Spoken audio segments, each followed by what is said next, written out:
I'm very, very happy to have the opportunity to speak about the exhibition, Felix Gonzalez-Torres, Specific Objects Without Specific Form. I should say to start with that the invitation came to organize a retrospective of the work of an artist who left us all too young. Gonzalez-Torres, a Cuban-born American artist, born in 1957, who died at age 38 in 1996. There had been a number of large-scale exhibitions of his work, some very beautiful ones with quite a number of pieces. And I felt today maybe it made little sense to organize yet another retrospective that would be quite conventional in form and would repeat what for me I felt was a slight problem with the retrospective for an artist like Gonzalez-Torres, who at the very center of his work was this idea of change, permanent precarity, instability, and in fact, questioning of authority. For me, discovering this work, reading interviews with Gonzalez-Torres, reading essays by him, by friends of his, talking about the way the work functioned, it seemed to me I had to find a way to make an exhibition that would, in a way, undo its own authority, that would not say that me as a curator, I would choose 40 works and that they would be the most representative, most important 40 works of an artist's career in a particular order that would then enter history. It took some time to come to the concept, and I'm very happy that Carol Bove can be with me today to speak about her part in this quite crazy project, I have to say, where the idea to undermine the authority of the exhibition came in speaking to artists, in understanding how influential Gonzalez-Torres had been to them, and how important a new reading of his work, and a constantly changing one, could be. The idea then became to organize an exhibition that would be set up as the exhibition is now set up at the Fondation Beyeler, but that halfway through its duration, it could be taken down. Some of it, part of it, small, big changes could be made, and that they would be made by artists that I would select who had been very inspired by and informed in their own practice by Gonzalez-Torres' work. The show first opened in Brussels at Wheel Center for Contemporary Art, and there Jan Vaux was invited halfway through the show to take down what I had done. I had about 50 pieces, a kind of real art historical retrospective, and he reduced it to 17 pieces, not even the same 17 pieces that had been in my show, so a new checklist, a new interpretation of the work. And here at the Fondation Beyeler, there's far fewer pieces, but it's set within the historical collection of the Fondation Beyeler as a way to show something about Gonzalez-Torres' interest in occupying marginal spaces, in putting works in surprising locations, and in engaging with a history of modernism as well, which is something I hope visitors see when they see the exhibition. But I'm extremely excited that this is not the only version, that a spectator coming to it will not think this is the correct or only way to show Gonzalez-Torres' work, that it too will change. And Carol is part of that process. Starting at the end of July, she will take down a part of my show and reinstall it very differently. But I would like her to say something about how she came to her ideas and this process, this quite unusual process of having one artist interpret another artist's artworks. Well, I sort of wanted to start off by talking about secrets. Secrets. And not like, you know, the type of secrets that you get access to when you go to the second meeting of a cult and then you give them all your money, but like the first order of secrets when you're at the introductory lecture of the cult, which is that all of the pieces, the manifestable pieces, that aren't hard objects, that aren't like photostats that go on the wall, or what other type of hard objects are there? Paintings. Paintings, that they need to be manifested by the curator, and that they exist then on paper, and that they don't even have a stable identity as pieces of paper because technology changes. And so something that was initially meant to be a photostat now is, how is it made? Well, in fact, there's a particular word, manifestation, that for many people will sound slightly religious. It's an odd vocabulary to use in art. But actually, for the Felix Gonzalez-Torres aficionados, for the foundation that helps organize the estate, manifestation is the name given to all those pieces that are not, let's say, permanently existing works, but things like candy piles or paper stacks, or beaded curtains, which have to be made. Or welcome mats. Or welcome mats that have to, that are made. Well, in the case, actually, the welcome mats are not a manifestation. No, they're not. They're a hard object. They're a hard exactly. object. They're a hard object. So, but there are pieces that are made each time for the exhibition, usually of locally found, locally purchased candies or paper. Gonzalez-Torres really wanted it to be local standards. So easy to get, easy to buy, easy to show. He wanted the work to be seen. Right. Right, but that creates like all this space for people to interpret the work because it's not just, like a lot of times there's like an ideal weight. It's not that it's like a fixed weight. There's an ideal space that it can go into or a shape that it can go to, but that isn't completely fixed either. So I guess what I'm trying to say is like as somebody who's handled the work, this becomes like so obvious that you can't remember not knowing about it. You know, so I just want to introduce that idea of like the malleability of the work, and also that there are instructions that are sort of like not disclosable. Not disclosable. Right. Yeah, well, yeah, we're really talking about secrets. Each work comes with a kind of certificate of authenticity. When a purchaser buys a work, they receive that, of course, because otherwise, what's to say that the pile of candies that someone might put in their home in the corner is not a Felix Gonzalez-Torres? Well, the owner has this certificate, and the certificate also has quite a lot of information about what whether or not it's a pile that has to go in the corner, or, as in most cases, maybe it was originally in the corner, but it doesn't have to be. It can be a rectangle on the floor or some other form. But the particularity is that even those are always changing by the fact that visitors are touching it and taking them and eating them. And as Carol was saying, the form is always changing. But there are lots of rules, like a golden curtain, as you might see in the Fondation Beyeler. A curtain of a beaded curtain has to go in a place where a visitor has to traverse it. So there are things that are not said in the labels, but they're kind of information, or the fact that a candy pile, you're allowed to take a piece of candy, but the institution is not allowed to put a sign up that says you should or you can take a piece of candy. And all of these are inscribed in the kind of, secret rules of the object. Well, I learned something really interesting from a show that Bill Arning did at MIT, which was when Elena Filipovic redid the Go-Go platform. She redid, like, with the technology, the original technology and all the original stuff, like a real Walkman from the 80s. And I'm not sure, like some kind of trainers that would be like 80s trainers. And that is sort of against the rules now, because like the way that the rules have changed is more that you want to go with like available materials. Like that would be considered sort of fetish. It's like, so it's interesting that it's not just, it's like the way that the Constitution evolves. That there are constitutional originalists and there's like living Constitution people in the Supreme Court. Like that, this always like stays with me as this metaphor about like how the rules work. That they're not static. That they're not, they don't stay in the 80s. Yeah. Well, they would have to and the change. 90s. I mean, like EU laws, for instance, like a small detail, but EU laws have made it that you can't have incandescent 15-watt frosted light bulbs anymore.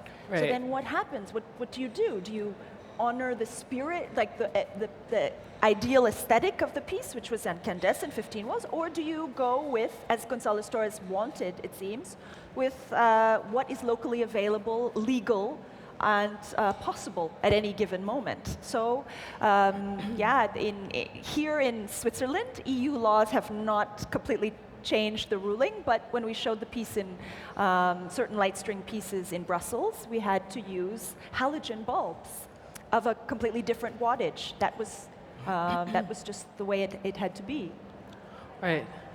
Well, any event, the way that I'm going to be changing the exhibition is a little bit of against the rules, slightly against the rules, and because it's creating an artificial situation for the work. And I think that the work generally exists in a more natural manifestation. So upstairs at the Beyeler, as probably everybody knows, there's the collection, and Elena has installed Gonzalez-Torres' work. For the upstairs work, I'm going to be performing maintenance. So I'm going to come to Switzerland for the entire month of my show, and I'm going to think about the pieces in the show and make sure that they are the right, they feel right, and the stacks are right, and they're the right height. And I'm going to work into the shapes of the candy piles a little bit, because I think that the work really needs to be animated by the person who exhibits it, and that it really benefits from service and attention, and that's like the part of the demand of exhibiting the work.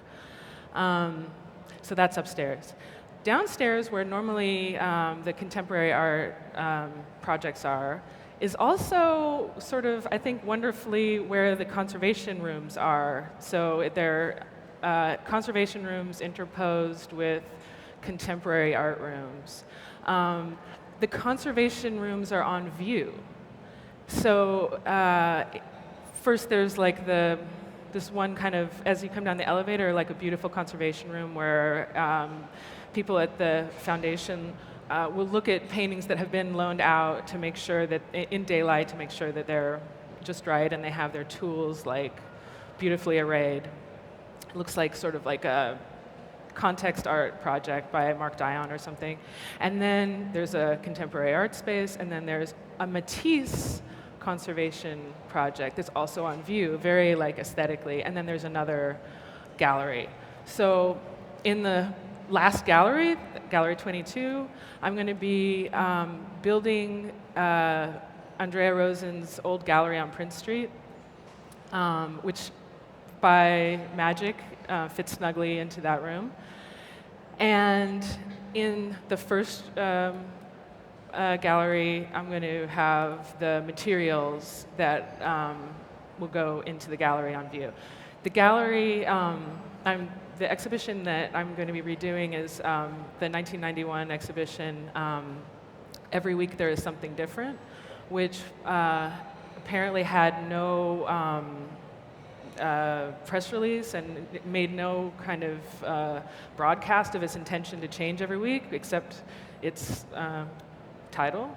So, but it did change every week, as the title would suggest. And so so it's like 4 shows. So all the work that's not going to be on view in its original configurations in the gallery space is going to be in a state of repose in the first gallery.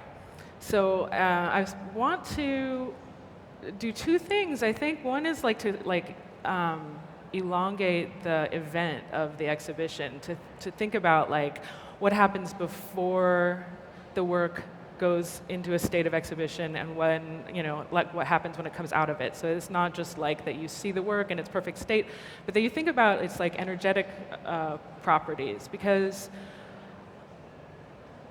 Gonzalez-Torres' work is situation responsive, so it is changing. If you have it in storage, if you have a box of candies in storage, it's really not a sculpture. But by moving it 30 feet and displaying it in the way that it's meant to be displayed by the conventions, it becomes a sculpture, and it's sort of it's sort of magic. I've seen many people who have in their homes Gonzalez-Torres candies that have been sacralized by being put in the exhibition context, where it's these candies are commercially available. So it's the types of changes that are made to the a lot of the commercially available materials have to do with just our attention to them and our thinking about them in a way that they've been placed in the context. The other thing that I think is interesting about redoing this exhibition is that, we see a lot of Gonzalez-Torres represented, over the last 15 or so years, but you don't normally see original configurations, and I think that that's one of the things that he was working with. He's a lot of people are working now in this mode of a solo show that looks like a group show. And I don't know if he invented that, but I do think that he created the clear template for that type of work. And it's not installation art, but it's related to installation art. And he's making all different types of gestures that you have to, as the viewer, approach in different ways. So something like the Bloodworks piece, you have to come, which is a very faintly inscribed painting that's repeated. You have to come really close to it, and it's sort of an intimate scale, and it has a lot of subtleties to it. And then something on the floor, you have to think about, can I take a piece of that? Some of the parts you can take home with you, and they impose these other kinds of demands on you, what do I do with this poster now? I don't want to, it's an artwork, I have to, should I frame it? I know there are tons of people probably in this room who have Gonzalez-Torres posters somewhere, and they're putting demands on them that they're a little crumpled, and they're not sure if they should throw it away or if they should frame it. Right, and there are parts that you can eat. Anyway, I think that he's, by making, working in different modalities, he's placing a demand on the viewer to approach work, become conscious of the way that he or she is approaching the work. So there's that, and I think that the types of moves that he's making from floor to ceiling to wall, from more public front space to intimate back space are very, incredibly considered. And so, for myself as the first viewer, I really would like to see these, what configurations he made. And so, I'm thinking about it like a conservation project also, and not that it's conserving the ephemeral, which, yeah, maybe it is in a way, which is probably goes against the spirit of the work on one level, but also that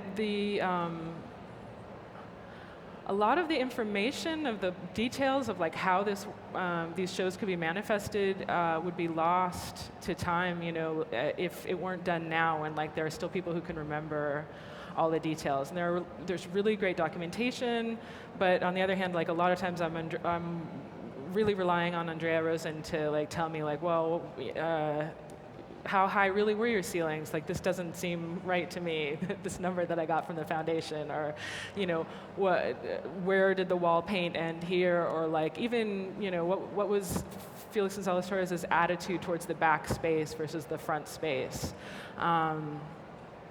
I think there's two things that you've said that I remember in early conversations really excited me about this process. Because on the one hand, we have to remember that as visitors to an exhibition, very often we don't get a second chance to see an exhibition. I mean, the fact that a painting or a sculpture is next to something, which is next to something, which is next to something else, and there's a particular distance between them and a relationship that's set up, never will those works be in the same constellation again.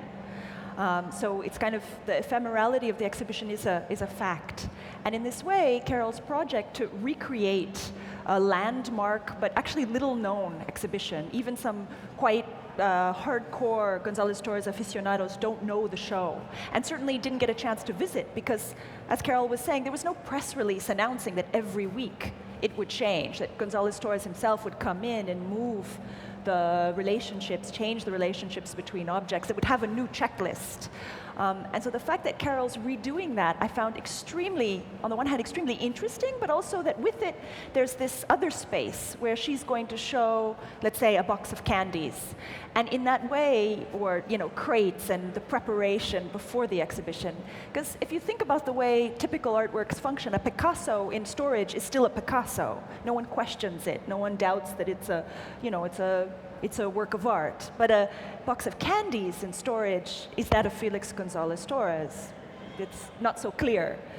And no, they really kind of come into attention when they go on stage. And I think that he was considering the staginess of the exhibition space, and that, well, I mean, he famously didn't have a studio, so then the exhibition space is where the work is born, too. So it's like an incredibly important and productive creative agent in the work of Gonzalez-Torres.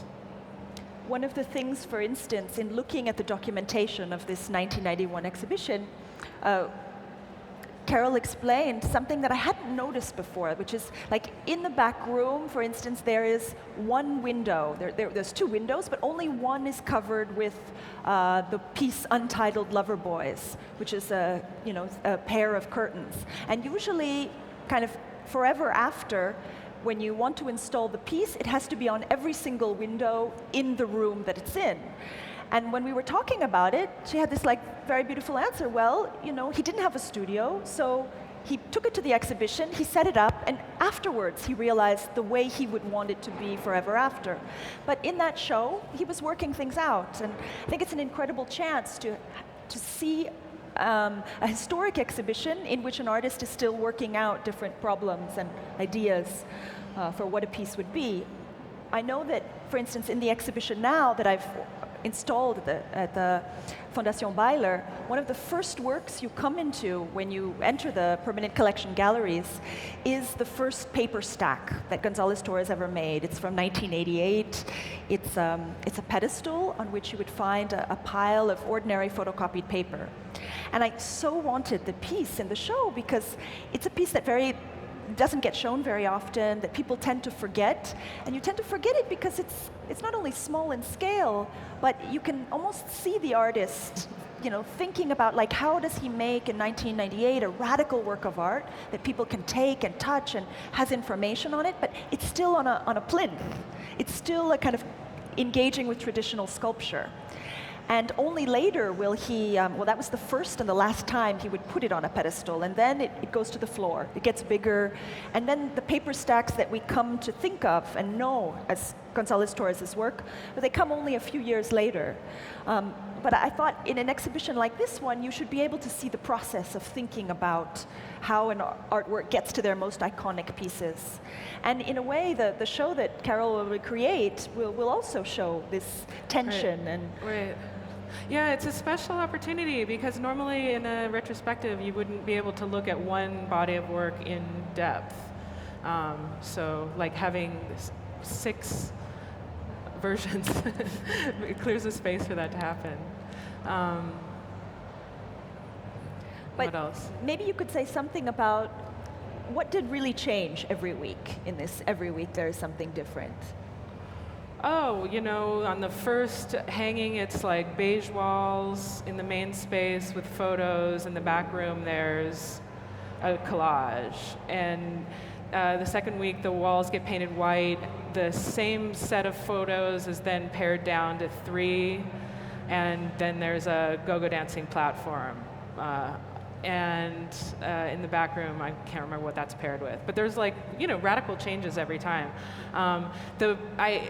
It's incredibly generous for him to have so much work. I think it was this time in his life when he was making, he was incredibly productive. But I also see the flip side, which is kind of insecurity, which is well, I don't know if this one's going to work, but if this one doesn't work, at least the next one is going to work,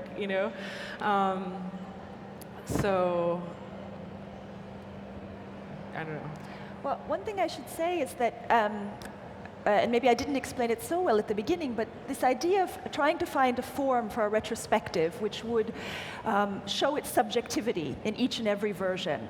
That already in Brussels, in its first, let's say, manifestation, the show would open, it would be undone by an artist. Here at the Fondation Beyeler, where Carol will then take out a whole part of what I had curated and replace it with something else. And then it will travel to the MMK in Frankfurt, where I will set it up again, and it will be there from January to April 2011, and Tino Segal will be invited to take the show down and do something entirely different.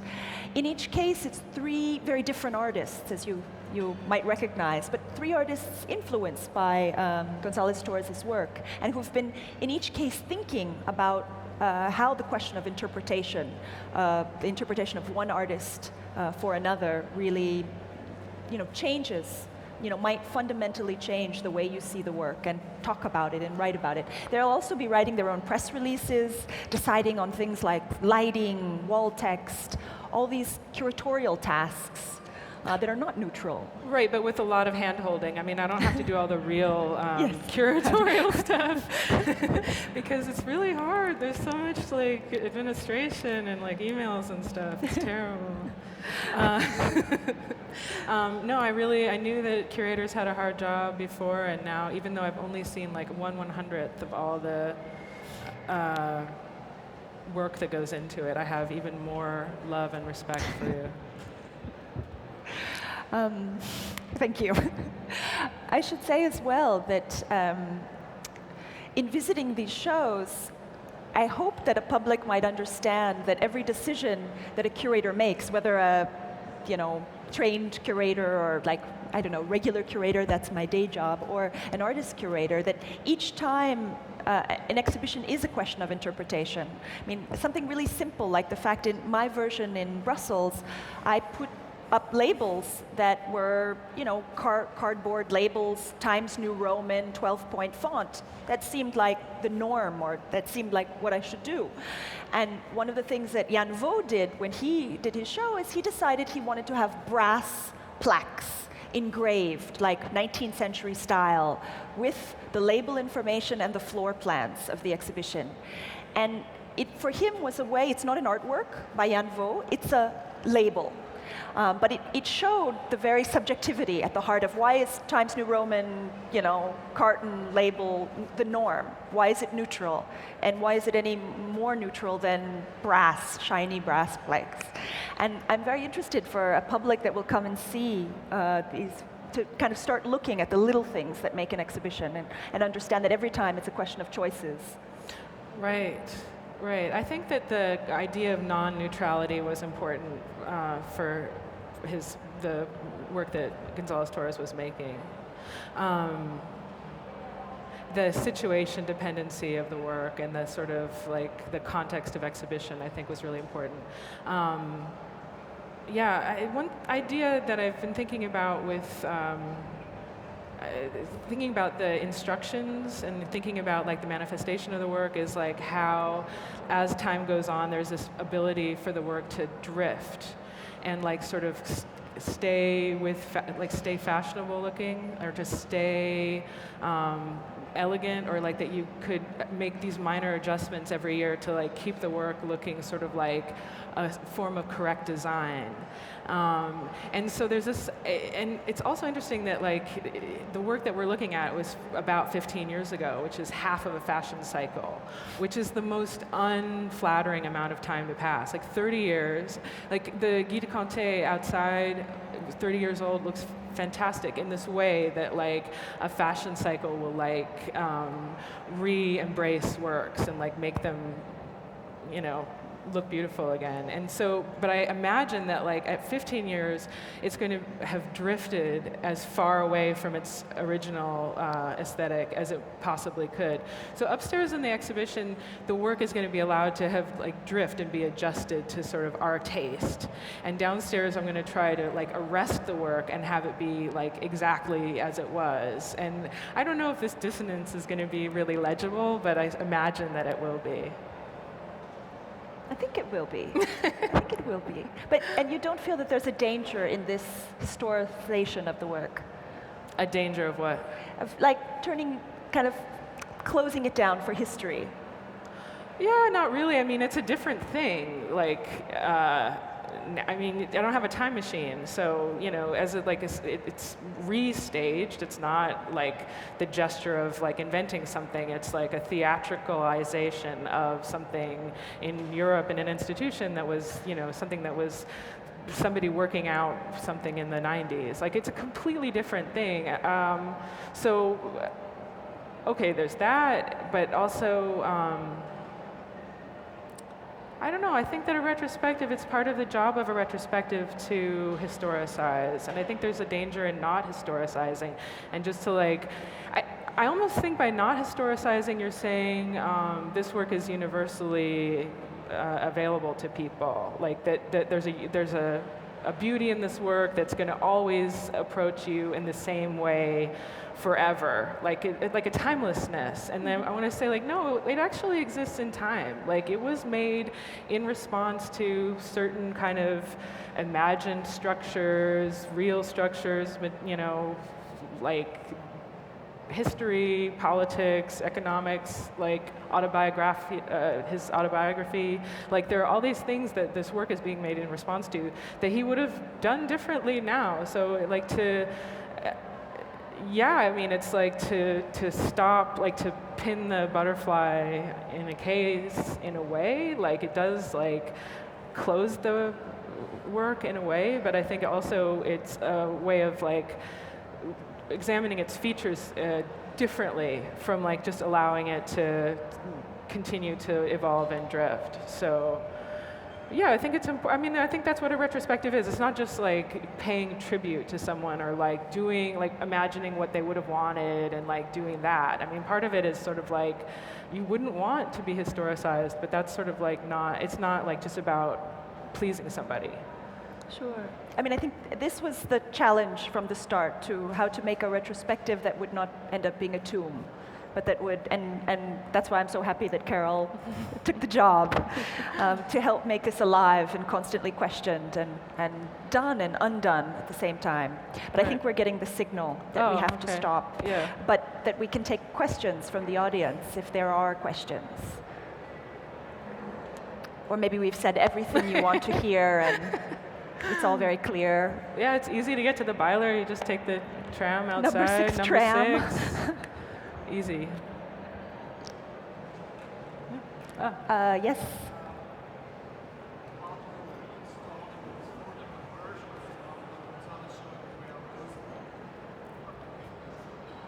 Hi. I'm just wondering about your attitude towards reinstalling or restaging those 4 different versions of the original Gonzalez-Torres show at Andrea Rosen. How original will they be, or how big will your impact be towards the restaging?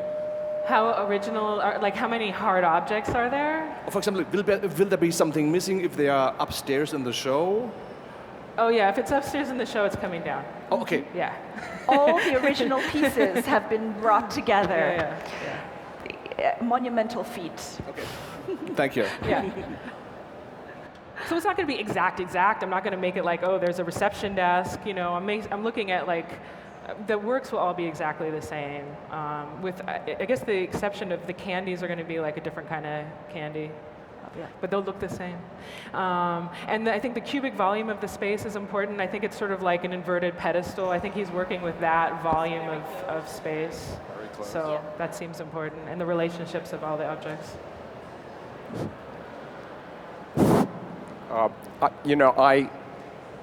In listening to you, I understand how the work has a very different visual aspect of it depending upon the context of its installation. So when you were talking about the work before it's installed in a crate, if you will, its life cycle is very different. But I'm wondering whether or not the essence of the entire reason why this work is malleable in terms of its visualization really has to do with its inherent characteristic of disseminability. In other words, a stack of papers or a stack of sheets is disseminable.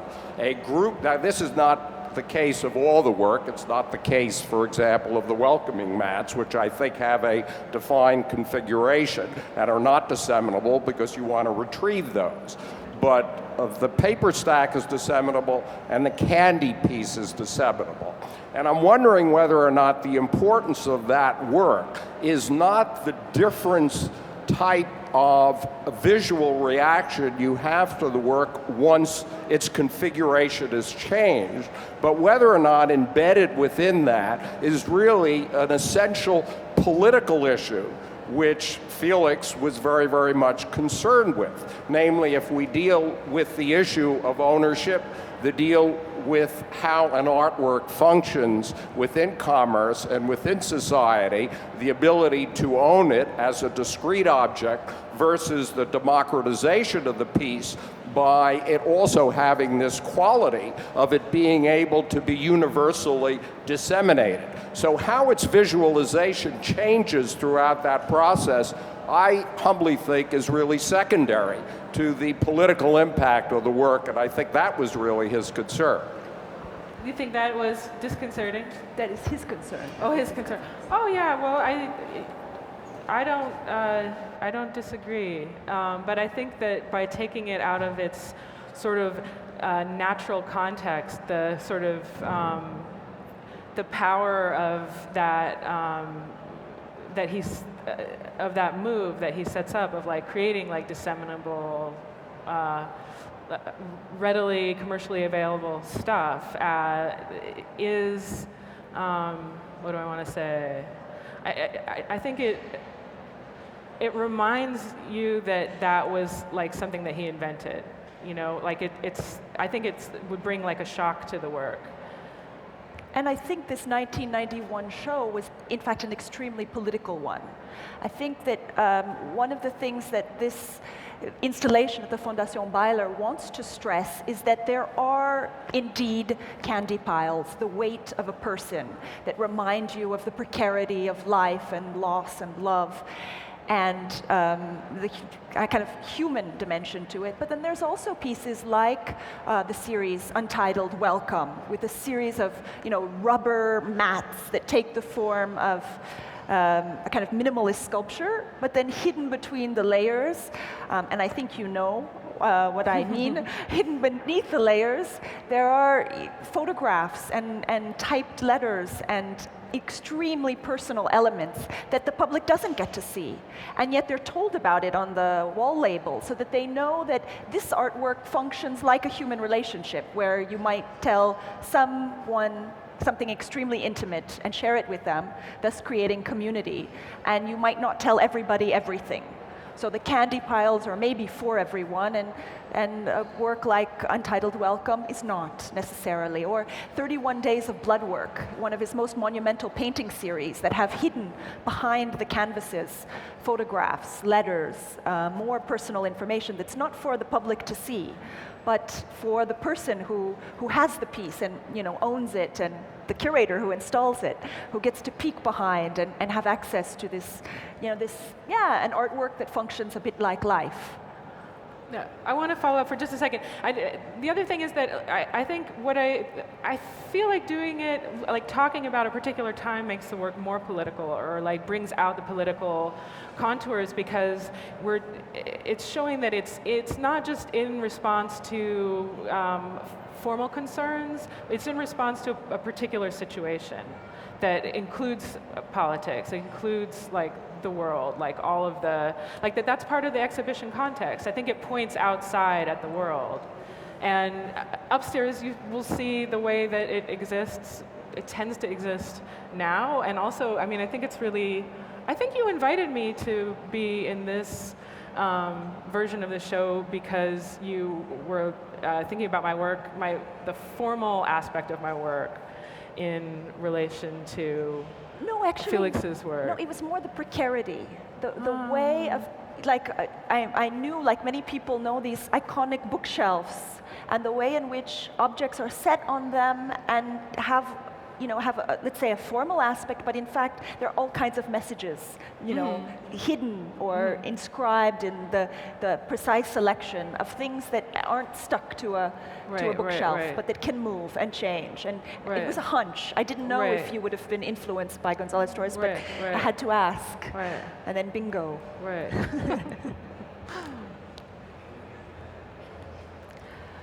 Okay, stop. We have to stop. Sorry. Okay, thank you. Thank you for coming. Can I take this one?